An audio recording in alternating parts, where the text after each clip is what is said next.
வணக்கம் triple we lock.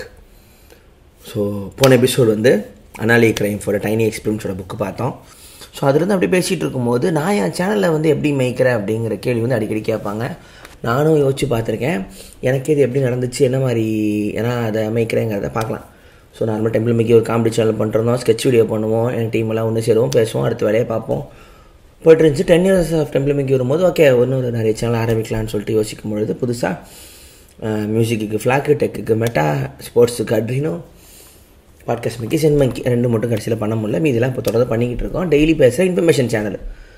இப்போது இதை வந்து மேய்க்கணும். ஸோ நான் தான் முக்கால்வாசி எல்லாத்தையும் ஒரு இதில் பேசிக்கிட்டு இருப்பேன். என்னோடய இது தேவைப்பட்டுச்சு. மற்றவங்களும் டெம்பிள் மேக்கி வேலையை பார்க்க சொல்லிட்டேன். ஸ்போர்ட்ஸுக்கு கொஞ்சம் பேர் வந்திருந்தாங்க. இப்போது வந்து இது வந்து வெறும் சேனலில் மேய்க்கிறதுக்கு மட்டும் இல்லை, லைஃப்லேயே வந்து நிறைய விஷயம் எப்படி சமாளிக்கலாங்கிறதையும் பார்க்கலாம். இப்போது எனக்கு வந்து டெக்கு நான் தெரியாது, சுத்தமாக தெரியாது. நான் ஐடி ஆளும் கிடையாது. நான் ஒரு விஸ்காம் தான் படித்தேன், ஆர்ட்ஸ் கிழங்கும்பல் தான், பேசிக்காக எதுவும் தெரியாது. எனக்கு வந்து ஓப்பன் சோர்ஸ் பற்றி எனக்கு அதோட கதைங்க தெரியும். ரிச்சர்ட் சாலமன் ஒருத்தர் இருந்தார். விண்டோஸ் மட்டும் தான் வாய்ஸ் அடிக்கும் போது ஃப்ரீயாக வாய்ஸ் கொடுத்தாங்க உலகம் ஃபுல்லாக. அதுதான் புதுசாக இருந்துச்சு. அப்புறம் காப்பி லெஃப்ட்னா என்ன, மக்களுக்கு எல்லாருக்கும் ஃப்ரீயாக கொண்டு போய் சேர்க்கணும் சாஃப்ட்வேருங்கிறது. கேரளா ஸ்கூலுக்கு எப்படி ஃப்ரீயாக ஓப்பன் சோர்ஸ் போய் மக்களை வந்து இது பயன்படுத்தி அந்த கதைங்க எனக்கு பிடிக்கும். அதெல்லாம் பார்த்துக்கிட்டே இருந்திருப்பேன். ஸோ அதனால் மெட்டாமேக்கி ஆரம்பித்தேன். ஃப்ளாக் வந்து நான் தொடர்ந்து பாட்டு கேட்டுக்கிட்டே இருப்பேன். அதான் அதை பற்றி பேசலான்னு ஆரம்பித்தேன். ஸ்போர்ட்ஸ் இதுக்காக நான் பேச கற்றுக்கிட்டேன். இப்போது இதில் வந்து எப்படின்னா இவ்வளோ சமாளிக்கிறீங்க அப்படின்னு எல்லாம் கேட்கும் பொழுது அதான் சொல்லுவேன்னா, ஒரு வே ஆஃப் லைஃபாக நீங்கள் நாலேஜ் கேதர் பண்ணுறது ஆகலைன்னா இது வந்து கஷ்டம்.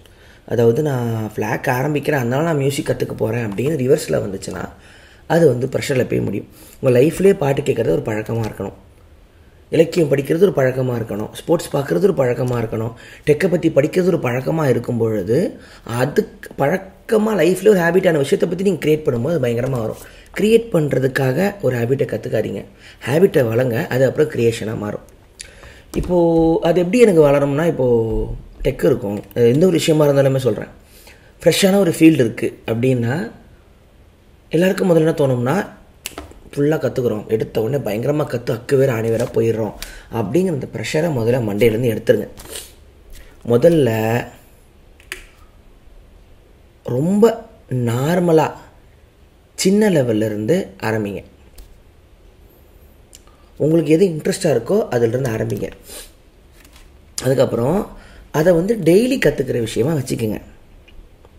இன்னொன்று, ஒரே 2-3 நாளே அப்படியே எல்லாம் நம்ம மண்டைக்கு ஏறுங்கிற மித்தமெல்லாம் தூக்கி போட்டுருங்க. இப்போ நான் வந்து டெக் இருக்குன்னா ஒரு முக்கியமான 4 பிளாகை நான் ஃபாலோ பண்ணுவேன். அது என்னோட அந்த ஃபீடரில் போடுவேன். அதை எடுத்து டெய்லி காலையில் குளிக்கிறதுக்கு முன்னாடி அதை எடுத்து நான் ஃபோனில் பார்க்கும்பொழுது அப்டேட் வரும். 5-6 டாப்பிக்கில் 1 புரியும், 6 புரியாது. அந்த மீதி 5 சும்மா படிப்பேன். ஓகே ஏதோ இருக்குது போல். திருப்பி அதோட பிளாக் லிங்க் ஏறும். திருப்பி 2வது நாள் திருப்பி படிப்பேன்.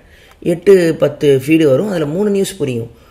4 ஆவா அந்த உலகம்னா என்ன, அதில் உலகத்தில் யார் யார் கேரக்டர்லாம் இருக்கா, அவங்க என்ன பண்ணுறாங்க, அந்த இண்டஸ்ட்ரி என்ன, அந்த டெக் என்ன, அது அப்டேட் என்ன, கூகுள் என்ன பண்ணுறான், நெட்ஃப்ளிக்ஸ் என்ன பண்ணுறான், சிக்னல் என்ன பண்ணுறான், வாட்ஸ்அப் என்ன பண்ணுறான், அமெரிக்கா என்ன பண்ணுது, சைனா என்ன பண்ணுது, ஓப்பன் சோர்ஸு, ஃபாஸு, எஃப்ட்ராய்டுன்னு கொஞ்சம் கொஞ்சமாக ஏறும்.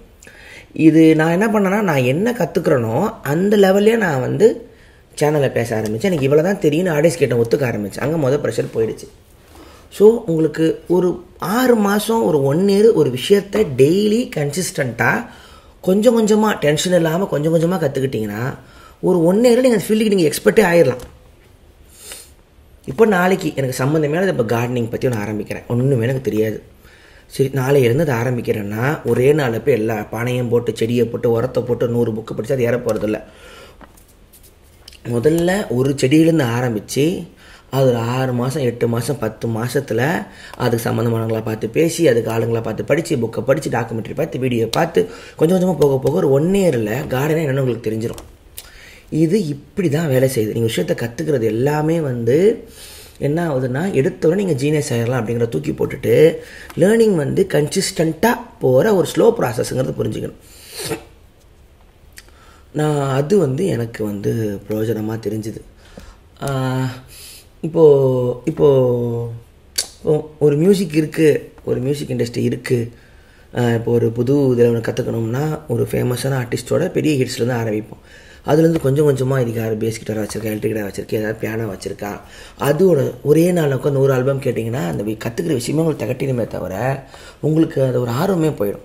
இப்போ டெக்கில் நான் வந்து எதுவுமே தெரியாமல், இப்போ இன்னும் எனக்கு தெரியாத விஷயம்லாம் இருக்கும். கோடிங் சுத்தமாக தெரியாது, ஆனால் ப்ரோக்ராமிங் பற்றி எனக்கு சொல்ல தெரியும், யார் கண்டுபிடிச்சான்னு சொல்ல தெரியும், ஓகேன்னு. ஆனால் டெய்லி பார்க்க படிக்க ஓரளவுக்கு எனக்கே ஓகே இவ்வளோ தூரம் என்னால் சொல்ல முடியுது. இப்போ என்னால் ஒரு 1 hour பேச முடியும். டெக்கு தெரிஞ்சவங்க வந்து நீங்கள் நல்லா பேசுகிறீங்களே எப்படின்னு என்ன சொல்லும் பொழுது அதுவும் அவ்வளோ பெரிய மேஜிக்லாம் இல்லை. லேர்னிங்கை டெய்லி தொடர்ந்து பண்ணுறது தான். இப்போ நீங்கள் என்ன பண்ணுறீங்க, போயிட்டு உங்களுக்கு இன்ட்ரெஸ்ட்டாக இருக்குது, கற்றுக்க எதுவுமே அதை பற்றி சுத்தமாக தெரியாத ஒரு ஃபீல்டு எடுங்க. ஜாகிரஃபி எடுக்கலாம், இல்லை மான்சூன் மென்ஸை பற்றி எடுக்கலாம், இல்லை ஹிஸ்ட்ரியில் ஒரு சின்ன எடுக்கலாம். இப்போ சாளுக்கியாஸு இல்லை சோழா கிங்டம்னு எடுக்கலாம். ஏதோ ஒரு மைக்ரோ ஹிஸ்ட்ரி ஒன்று கையில் வச்சுக்கோங்க. அதை டெய்லி பொறுமையாக படிங்க. வெறும் விக்கிபீடியாவில் கூட படிக்கலாம். டெய்லி நீங்கள் படிச்சிருவீங்க, நாளைக்கு வேறு ஒன்று படிப்பீங்க. அதில் ஐயோ நேற்று ஒன்று படித்தது மறந்து போச்சே, திருப்பி பேக்கில் போயெல்லாம் பார்க்க வேணாம். எவ்வளோ தூரம் தெரியுதோ அவ்வளோ தூரமே படித்தா போதும். தெரியாத விட்டுருங்க, கண்டுக்க வேணாம், அதை முதல்ல எடுத்துருங்க. 3rd day மைண்டு கொஞ்சம் கொஞ்சமாக கனெக்ட் ஆக ஆரம்பிக்கும். 4th day 5th day 10th டேயில் நான்ப்பா சோழா கிங்டம், இவன் தான் முதல்ல வந்தான், இவன் அடுத்து வந்தான், இவர் இந்த கோயில் கட்டினாரு, இவங்க லேண்ட் எப்படி வந்து இது பண்ணாங்க, இது இவங்க உங்க போட்டானாங்க, மெதுவாக புரிய ஆரம்பிக்கும். இதுதான் டெக்னிக். இப்போ அர்சனல் நான் ஃபுட்பால் பார்க்குறேன், ஒன்றுமே தெரியாது ஃபுட்பாலை பற்றி. என் மொதல் வீடியோக்கும் இப்போ நான் பேசுகிற வீடியோக்கும் வித்தியாசம் இருக்கும். ஏன்னா என் கிளப் ஆடும்போது மட்டும் வாரம் பார்த்துருவேன். ஹவு டு வாட்ச் ஃபுட்பால்லாம் நெட்டில் போடக்கூடாது, மேட்சை பார்த்தா மட்டும் போதும். ஒரு 4 மேட்ச்சுக்கு அப்புறம் இப்படி தான் ஆடுறானுங்க, 10 மேட்ச்சுக்கு அப்புறம் இப்படி தான் ஆளுங்களை காசு கொடுத்து வாங்குவாங்களா, 20 மேட்ச்சுக்கு அப்புறம் ஏன் ஒழுங்காக ஆட மாட்டேங்கிறானுங்க, 30வது மேட்ச்சுக்கு அப்புறம் என்னடா இப்படி ஆடுறாங்கன்னு ஆட்டோமேட்டிக்காக நீங்கள் ரசிகராக மாறுவீங்க. நீங்கள் கிரிக்கெட் ஆடும்போது இப்படி தான் உங்களுக்கு தெரிஞ்சிருக்கும். ஒரு புது ஆஃபீஸ் போகும்போது இது வந்து செஞ்சாலே நான் இப்படி தான் நான் மேய்க்கிறேன். இப்போ என்னால் 5 சேனல்லையும் ஒரு அப்டேட்டில் என்ன நடக்குதுங்கிறது என்னால் சொல்ல முடியும். இப்போ நான் விகடன் விருது போகும்போது இந்த பர்ப்ளெக்சிட்டி வீடியோ நீங்கள் தானே சொன்னீங்க, நிறைய பேர் வந்து பேசுனாங்க. இப்போ புரியுது, அப்போ நான் தான் முதல்ல அதை பார்த்துருக்கேன் அப்படிங்கிறது எனக்கு தெரிஞ்சுது, முன்னாடியே சொல்லிட்டேன்னு தெரிஞ்சுது. ஆனால் அது இல்லை, நீங்கள் அப்டேட்டாக வீடியோ படிக்க உங்கள் கண்ணுக்கு ஆட்டோமேட்டிக்காக வந்துடும். இது இப்படி தான் நான் சேனல் மேய்க்கிறேன். என் ஹேபிட்டாகவே இருக்கும். காலையில் பாட்டு கேட்குறது, இளையராஜாவோட பைத்தியம், ட்ராவலில் பாட்டு கேட்பேன், நைட்டு அனிமி பார்ப்பேன், போஸ்ட் லஞ்ச் ஏதாவது பாட்காஸ்ட் கேட்பேன், மேட்ச் வரும்போது நைட்டு உட்காந்து பார்த்துருவேன். இவ்வளோ தான். இது என் டெய்லி லைஃபோட பிளானாக இருக்குது. இது எடுத்துகிட்டு பேசணுன்னா நான் பேசிடுவேன் வர உட்காந்து. ஸோ நீங்கள் ஒரு புது விஷயத்தை எடுத்து மெதுவாக கற்றுக்க ஆரம்பிங்க. வேகமாக போயிட்டு 5 நாளில் டயர்டாகி பயந்து அது எரிச்சலை வெளியே போகிறதுக்கு ரொம்ப ஸ்லோவாக கற்றுக்கிட்டு அது நீங்கள் எக்ஸ்பர்ட் ஆகிடலாம். ஸோ இந்த ஃபாஸ்ட் ப்ரொடக்டிவிட்டி அப்படிங்கிற மேட்டர்லாம் விட்டுட்டு எவ்வளோ டெப்த் நீங்கள் கற்றுக்கிறீங்கிறது முக்கியம். ஆழத்துக்கு போகிறது தான் முக்கியம். குவான்டிட்டி முக்கியமே இல்லை, குவாலிட்டி. இன்னொன்று என் டைமில் என்ன பிரச்சனைனா, இப்போ நான் வந்து உங்களுக்கு வீலாகில் சொல்கிறேன், இந்த படம் பாருங்கள், இந்த புக்கு பாருங்கள், பாட்காஸ்ட்லாம் ஆசையாக சொல்லுவேன் எல்லா பேரையும். என்ன காரணம்னா, இப்போ கேட்பாங்க ஏன் இவ்வளோ கஷ்டப்பட்டு படிச்சுட்டு ஓசியில் சொல்கிறீங்க. நாலேஜ் வந்து ஷேர் பண்ணுறதுனால நமக்கு எந்த நஷ்டமும் வராது, நமக்கு இன்னும் நிறைய கிடைக்கும். எனக்கு நான் தேடும் போது எனக்கு சொல்கிறதுக்கு இப்படி கைடு இல்லை. நான் ஒரு நல்ல ஒரு ஆத்தரோ ஒரு ஃபிலிமோ ஒரு கிரியேட்டரோ ஒரு ஃபிலாசபரோ தேடணும்னா 100 மொக்க புக்கு படித்தாகணும், 100 மொக்க வீடியோ பார்த்துட்டு மொக்கைங்க கான்ஸ்பிரசி ஒரு நீட்சேவை கண்டுபிடிக்கணும், அதில் ஒரு தஸ்தோவ்ஸ்கியை கண்டுபிடிக்கணும், அதில் ஒரு போர்கியாவை கண்டுபிடிக்கணும், டர்கோவ்ஸ்கியை கண்டுபிடிக்கணும். இப்போது பெஸ்ட் ஃபிலிம் மேக்கர்ஸ் அப்படின்னு போட்டுன்னா அந்த லிஸ்ட்டு மட்டும்தான் உங்களுக்கு டேஸ்ட் வளராது. எல்லாருக்கும் தெரிஞ்ச அதே படம் தான் உங்களுக்கு தெரியும். உங்கள் மனசுக்கு பிடிச்ச படம் எப்படி பார்ப்பீங்க? ஒரு 100 படம் பார்க்கும்போது இந்த ஒரு படம் நமக்கு நல்லா இருக்கேன்னு தேடும் போது அவரை தேடி இங்கே போக ஆரம்பிப்பீங்க. அதுக்கு அவ்வளோ டைம் எனக்கு வேஸ்ட் ஆச்சு. எனக்கு ஒரு விஜயவதராஜ் இல்லாமலே இருந்தான். இப்போது எனக்கு அதனால தான் நான் வந்து படித்ததெல்லாம் ஷேர் பண்ணும் போதெல்லாம் நாளைக்கு உங்களுக்கு அந்த டைம் வேஸ்ட் ஆகக்கூடாது. நீங்களுமே ஒரு வீடியோவோ ஒரு பிளாகோ உங்கள் ஃப்ரெண்டு உங்களுக்கு ஒரு படம் பார்த்தா போய் சொல்லிவிடுங்க, ஒரு பாட்டு கேட்டால் போய் சொல்லுங்கள், ஒரு விஷயம் படிச்சிங்கன்னா சொல்லுங்கள். யார் பேச்சும் கேட்காதீங்க. நாலேஜ் அவங்க மூளைக்குள்ளே ஒழிச்சு வச்சாலும் நீங்கள் ஜீனியஸ் ஆக முடியாது. நாலேஜ் எவ்வளோ தூரம் உங்கள் வழியாக டிரான்ஸ்மிட் ஆகுதோ உங்களுக்கு இன்னும் அதிகமாக கிடைக்கும். காசு சொத்து மாதிரிலாம் நாலேஜ் வந்து அடைக்கலாம் வச்சுக்க முடியாது. அது எல்லாருக்கும் போய் சேரணும். இப்போது ஒரு காட்டில் வந்து எல்லோரும் இருக்கிறாங்கன்னா ஒரு தலைவர் இருந்தால் தான் கற்றுக்கிட்ட விஷயத்தை மற்ற யாருக்கும் சொல்லாமல் இருந்தால் அந்த ஒட்டுமொத்த கிராமம் அழிஞ்சிடும். புலி வரும்பொழுது ஒருத்தர் ஹண்டிங் கற்றுக்கிறாங்கன்னா ஊருக்கே சொன்னால் தான் எல்லோரும் சேர்ந்து புலியை விரட்டிட்டு காட்டில் நிம்மதியாக வாழ முடியும். ஸோ ஒரு இன்ஸ்டியூஷன் அதான் பண்ணுச்சு, ஒரு கோயில் அதான் பண்ணுச்சு, ஒரு ஜாதி அப்படி தான் பண்ணிட்டு இருந்துச்சு ஒரு டைமில்.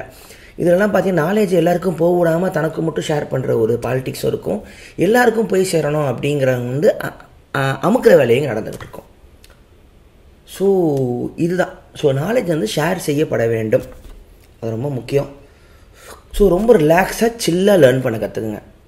நாளைக்கு ஒரு புது மேட்ரு எடுங்க, டெய்லி ரொம்ப ரிலாக்ஸாக டைம், ஆனால் அந்த டைமை டெய்லி ஒதுக்குங்க, அவ்வளோதான். 2 வாரம் கழித்து உங்களுக்கு லைட்டாக பேச தெரியும், அது சம்மந்தமான ஆள்கிட்ட உட்காந்து பேசுங்க, அப்போ தான் உங்களுக்கு செக் பண்ணிக்க முடியும். ஒரு 3 வாரம் கழித்து உங்களுக்கு ஒரு 2-3 மாதம் கழித்து உங்களால் டிஸ்கஸ் பண்ண முடியும். 6 மாதம் கழித்து நீங்கள் ஒன்று புதுசாக சொல்ல முடியும். அந்த மொமெண்ட் இருக்கே, அடடா. அப்படி தான் நான் என் சேனலை மேய்க்கிறேன். பாட்காஸ்ட்டோ வீடியோஸோ இது எதுவுமே நான் சினிமா எழுதுறதையோ எதுவுமே பாதிக்காது. அது பாட்டு என் லைஃப்பில் உங்களுக்கு ஒரு க்ரியேட் பண்ணணும்னு ஆசை இருந்தால் அதுக்காக எந்த லேர்னிங்கும் பண்ணாதீங்க.